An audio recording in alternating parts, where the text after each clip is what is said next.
From Overwhelm to Clarity, your inner peace guide. Sounds like a promise, right?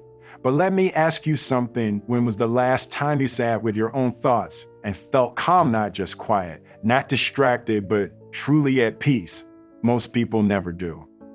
Not because they don't want to, but because they don't know how.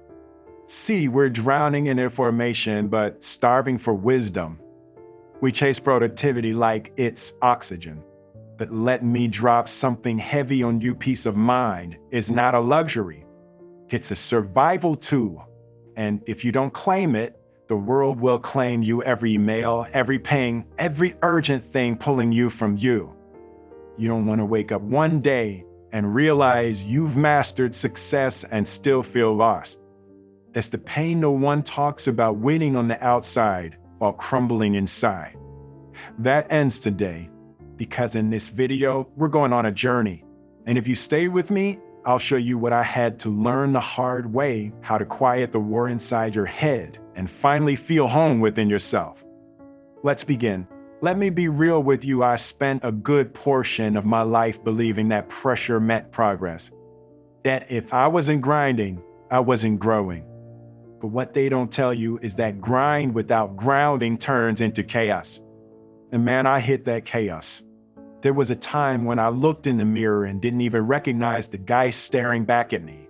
He had the rules, the recognition, but inside, it felt like a tornado of expectations.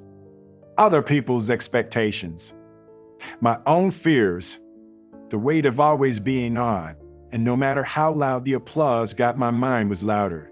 Overwhelm isn't just about having too much to do. It's about being disconnected from what matters most. You know what I'm talking about, when your mind won't shut up at night, when you're smiling in the photos but screaming in your soul. That's the silent battle. And here's what flipped it for me. I realized peace isn't something you stumble upon. It's something you build, brick by brick, boundary by boundary, breath by breath. And yeah, I'm gonna say it, you can have mental health without having peace, but you can't have inner peace without protecting your mental health. Now let's stop right here, because this is where most people check out. They say things like, yeah, well, that sounds good, but I've bills, I've got kids, I've got real problems.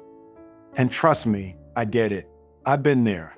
But let me tell you what, you don't have time for burnout, panic attacks at midnight, relationships falling apart, because you never made time to reconnect with yourself. Listen, if you don't slow down your mind, life will do it for you. And it won't ask nicely.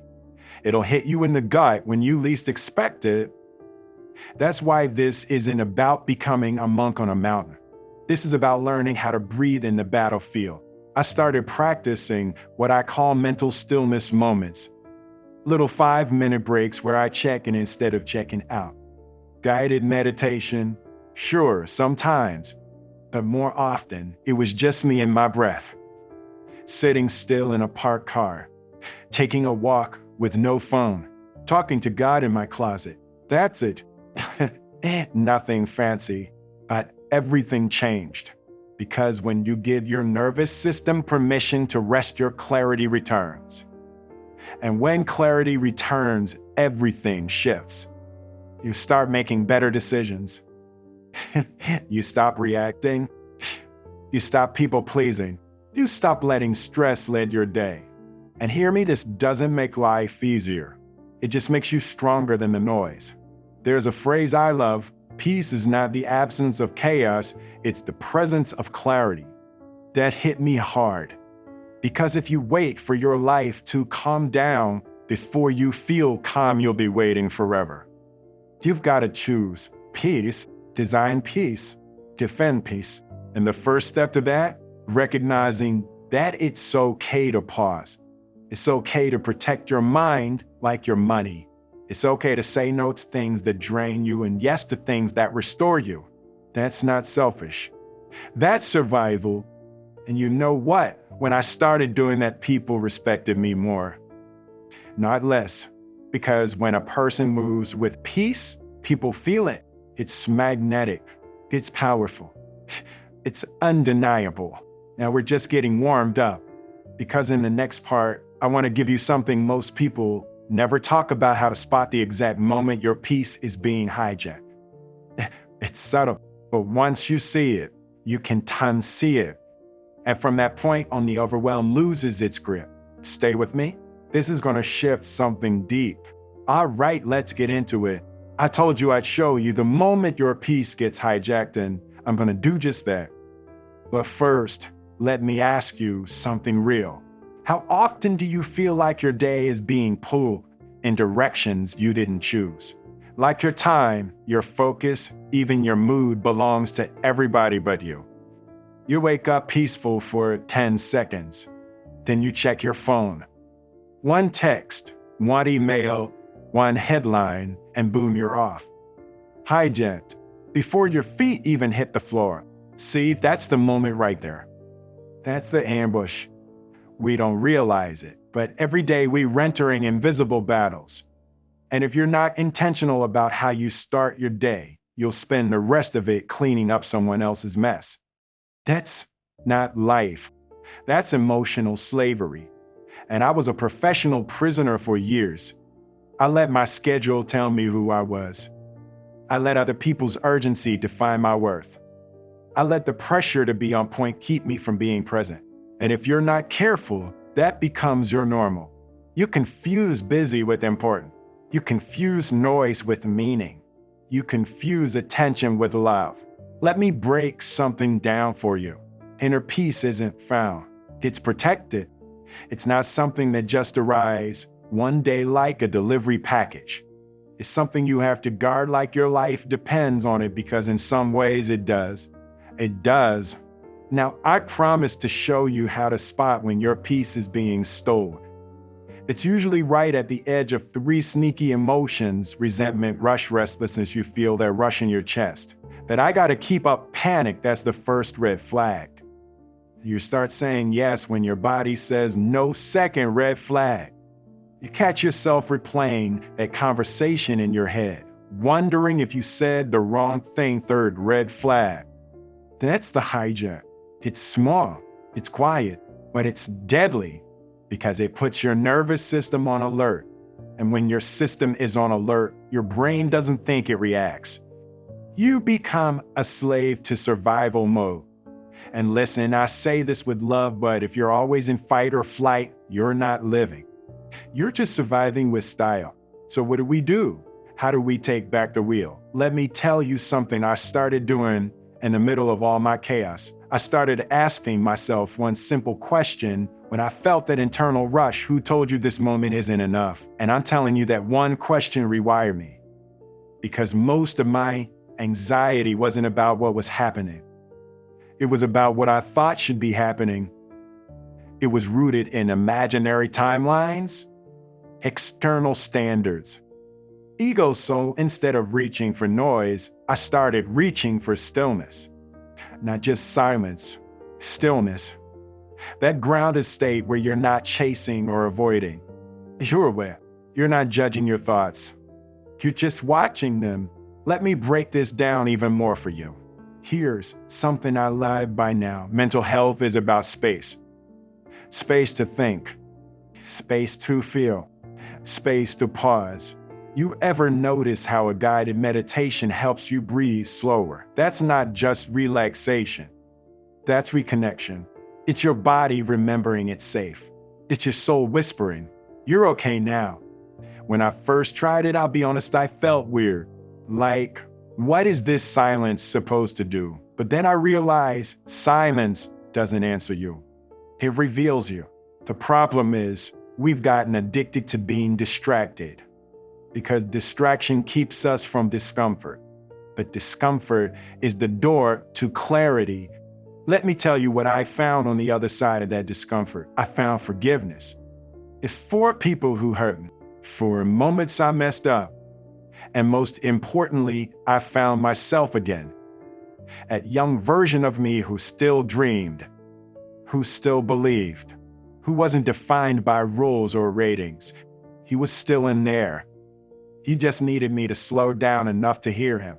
So you're listening to this and thinking, that sounds nice. Well, but I don't have time for this. Then let me ask you, what are you making time for that's costing you your peace? What good is success if you're sprinting past your own soul? You know what's wild? The world celebrates burnout like it's bravery. But that's not bravery. That's blind sacrifice. Peace of mind isn't weak. It's warriorship. It takes guts to be grounded when the world is spinning. It takes courage to say no. It takes strength to be still. And the ones who master that stillness, they lead different. They love different. They live different. Now let me get personal with you for a second. There was a period in my life, and I haven't talked about this much, where I felt completely numb. I wasn't depressed. I wasn't sad. I was just empty. No amount of achievements could fix it. You could have given me every award on earth, and it would have meant nothing. And do you know what finally helped me shift? I started prioritizing peace like it was my paycheck. Because in a way, it is. When you have peace of mind, your presence becomes your greatest wealth. Your energy becomes your investment, and your inner world stops being shaped by your outer one. Let's go deeper, because right now you might be thinking, okay, Will, I hear you, inner peace sounds amazing, but how do I get there when life won't slow down? Let me tell you something that hit me square in the chest once. If your inner world is chaos, it won't matter how organized your calendar looks. That's it. See, I used to think peace was a reward you earn after finishing everything. After success, after the kids were grown, after the money came in. But the truth is, peace is how you succeed. Peace is how you raise those kids right. Peace is how you hear gay when life gets too loud. And you want to know why most people never feel peace? Because they keep outsourcing it. They say stuff like, I'll feel better when I get the promotion. I just need this relationship to work out. Once I get that break, I'll finally rest. But that's not peace. That's postponed survival. That's you saying, I can't feel okay until life behaves. But guess what? Life doesn't care about your plans. Life throws curve battles, illness, layoff, betrayals. And if your peace depends on everything going right, you'll always feel wrong. So here's what I had to learn. Peace isn't outside in, it's inside out. It's not about controlling your world. It's about learning to center yourself within the world. Let me give you an example. I met a man, let's call him Raymond. Raymond had what looked like the perfect life. Hijab, fancy suits, photos of vacations with palm trees and cocktails. But the man hadn't slept properly into years. His chest stayed tight. He popped antacids like mints, because inside he was drowning. He came to me one day, not for therapy, just to talk, and he said, man, I'm exhausted and nobody knows. And I looked him straight in the eye and said, that's because your soul has been whispering for years, but you keep turning up the volume on everything else. And I'll never forget what he said back. I don't know how to turn it down, Will. I don't know how to be quiet with myself anymore. That's the world we live in now. Our world where silence scares us more than stress. But Raymond did something brave. He started small. He made space in his life, not ours. Just moments where he didn't scroll, didn't reply, didn't react. He just breathed. And day by day, the noise got soft. The clarity came back. And the man started smiling again, not for the camera, but for himself. That's the power of inner peace. It rewires your nervous system. It detoxes your mind. It lets you stop surviving and start living. But I'm not gonna lie, you'll have to make some tough decisions along the way. You may have to let go of some people. Yes, even if they're family. Because if someone constantly interrupts your peace, you gotta ask, do they love me or do they love their access to me? That one hurts, but it's necessary. You may also have to rethink how you define strength. The world teaches us that strength is loud, aggressive, unbending. But I'll tell you this, the strongest people I know, they're gentle, they're grounded. They walk into a room and shift the energy just by being calm. Because you know what true power is, being at peace in places you used to panic. Now let's talk about something a lot of people avoid, stress relief. The hustle culture glorifies stress like it's some badge of honor. If you're not burned out, you're not trying hard enough, right? Chronic stress is not a measure of ambition. It's a sign of misalignment. Let me say that again. If your body is constantly tense, if your thoughts never slow down, if your spirit feels drained, that's not hustle. That's a cry for help, and you need to listen. We don't need more productivity hacks. We need more permission to breathe. You don't need to earn rest. You need to understand that rest is a responsibility, especially if you love people, because the version of you they get when you're overwhelmed isn't you. It's a tired shadow of you. And I don't want that for you. I want you to feel alive again, clear, focused, light. So let's talk solutions. Number 1, set boundaries like your peace depends on it, because it does. Say no without guilt. Say yes without resentment. Number 2, protect your first hour of the day like it's sacred. No fun, no emails, just presence. Stretch, pray, and meditate. Journal, walk. Whatever centers you. Give yourself to you before you give yourself to the world. Number 3, get curious about your stress. Ask yourself, is this stress coming from pressure or from pretending? Because most stress isn't about doing too much. It's about not being true to yourself. And finally, remember who you were before the world told you who to be. Before the schedules, before the roles, before the noise. That version of you still exists. And that version knows peace like an old friend. Now let's talk about your nervous system, that thing running the show behind the scenes. Because here's the truth most people don't want to face. You can't think your way to peace. Not if your body still thinks it's in danger. And I know this personally. There were years where I looked calm on the outside, polished, successful, even inspirational, but my nervous system was a battlefield. Every little challenge felt like an attack. Every request felt like pressure. Every silence felt like rejection. See, no matter how much I achieved, my body was still on alert like I was about to lose it all. You ever feel that? That tightness in your chest? The clench in your jaw? The way your shoulders lev up by your ears like that's their natural home now? That ain't peace. That's survival wearing a tie. Let me break it down. If you've been operating in chaos for years, peace will feel unnatural at first. It's like trying to sleep in a quiet room after living next to a freeway. You're suspicious of the calm.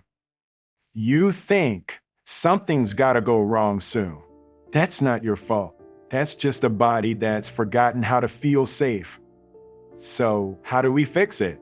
We don't fight the nervous system, we retrain it, little by little. And no, I'm not talking about bubble baths or luxury vacations. I'm talking about daily rituals that send your brain one clear message. You are not in danger anymore.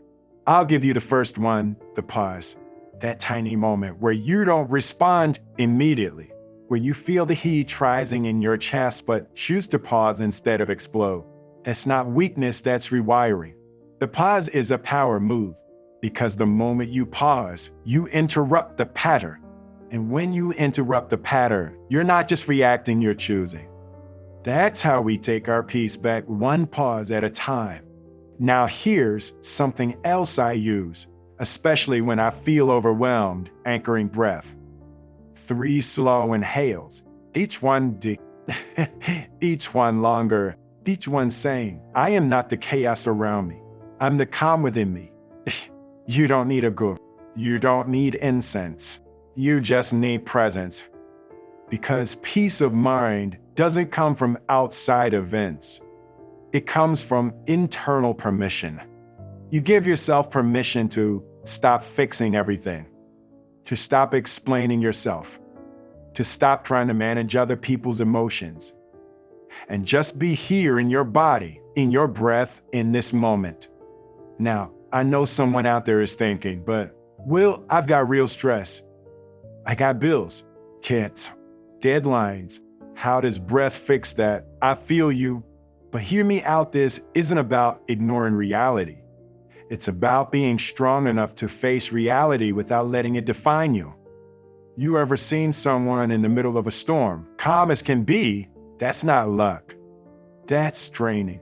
Let me tell you something about one of my team members, a single mother named Dayla. She's got 2 jobs, 2 kids, 0 days off. But I watched this woman walk through some of the wildest challenges, car breaking down, lost child care, health scare, and somehow she stayed calm, focused, still kind. I asked her one day, "How do you hold your peace with so much going on?" She smiled and said, "I stopped trying to hold the world. I just hold myself." That hit me because most of us are out here trying to carry everything, everyone's feelings, everyone's expectations, everyone's emergencies, but we forget to carry ourselves. You want guided meditation? Here's one. Close your eyes and ask yourself this: what's mine to carry and what's not? You'll be surprised how many weights you've picked up that were never yours. And when you finally set them down, that's where the real stress relief begins. You don't need to fix the whole world. You just need to tune back into your own, to that quiet voice inside that says you are safe, you are enough. You can let go now. And I'm not here to sell you a fantasy. I'm here to remind you what's already in you. Mental health isn't about perfection. It's about awareness. You're allowed to cry. You're allowed to have a bad day or even a bad week. But you're not required to carry it alone. The greatest lie we were ever told is that strength means silence. Sometimes the strongest thing you can say is, "I need a minute. I'm not okay right now. I deserve peace too." And yes, sometimes that peace might look like walking away from a job, from a toxic relationship, from a version of yourself you've outgrown. Not everything that's familiar is healthy. And not everything that hurts you is worth holding on to. So let me tell you right now, you are allowed to outgrow environments that make your spirit shrink. You are allowed to disappoint people who expect you to keep suffering for their comfort. You are allowed to wake up one morning and say, "This is the day I choose peace over performance." You've made it here, and I need you to hear this clearly. Inner peace isn't just a feeling. It's a frequency. It's a vibration you carry that affects how you think, how you move, and how the world responds to you. The kind of peace I'm talking about, it doesn't break when things go wrong. It doesn't vanish when people leave. It's not a fragile thing. It's who you become. Let me ask you something powerful. What would your life look like if peace was your default, not your emergency setting? Imagine waking up and not feeling behind before the day even starts. Imagine walking into a stressful situation, a meeting, a hospital, a family gathering, and not losing your center. Not reacting, but responding. Not controlling, but flowing. That's not a fantasy. That's clarity. That's what happens when you stop chasing peace and start embodying it. And yeah, I know it sounds easier said than done, especially when the world is built to keep you agitated. When you've been taught since birth that your worth depends on your hustle. When you're told to stay strong, but never shown how to stay soft. Let me flip that.